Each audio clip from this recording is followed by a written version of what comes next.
Hello, magandang araw po sa inyong lahat. So sa araw na ito, ang ating pag-aaralan ay pinamagatan kong Radical Christianity. So when you say radical, ibig sabihin you are sincere and very committed para gawin ang isang bagay para lalo sa ating mga buhay ay maitaas si Kristo. So Radical Christianity, ang sabi ng ating talata sa Philippians 1:20, "For I fully expect and hope that I will never be ashamed, but that I will continue to be bold for Christ. I have been in the past, and I trust that my life will bring honor to Christ whether I live or die." So tatlong bagay. How should a radical man and woman of God become? Number one, do not be ashamed. Or sa salita na ating binasa, never be ashamed.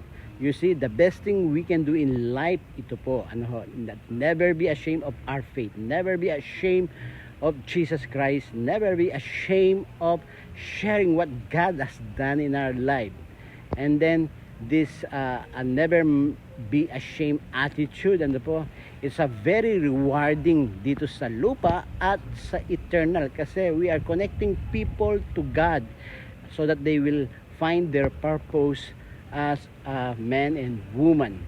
And then you see, this is God's best desire for us to do. Ito yung hinahangad ng Diyos na gawin natin bilang isang Kristiyano. Number 2 na makikita natin sa talata po natin, ang sabi niya, never be ashamed, but that I will continue to be bold for Christ.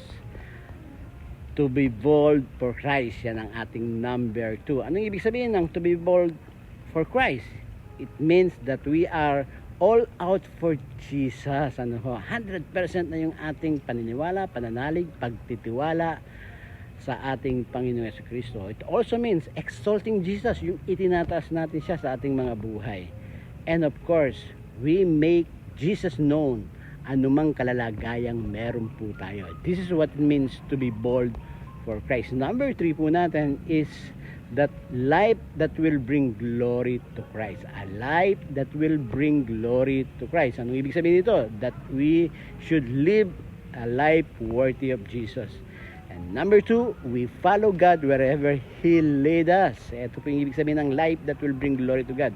And number 3 po, under this, is life separated from the worldly things. Kung gusto po nating mag-glorify si Jesus sa ating mga buhay, that this life will bring glory to Him, let us live a worthy of Jesus, follow wherever God lead us, and let us separate ourselves from these worldly things. Hope you have learned sa ating maikling mentoring. God bless you all po.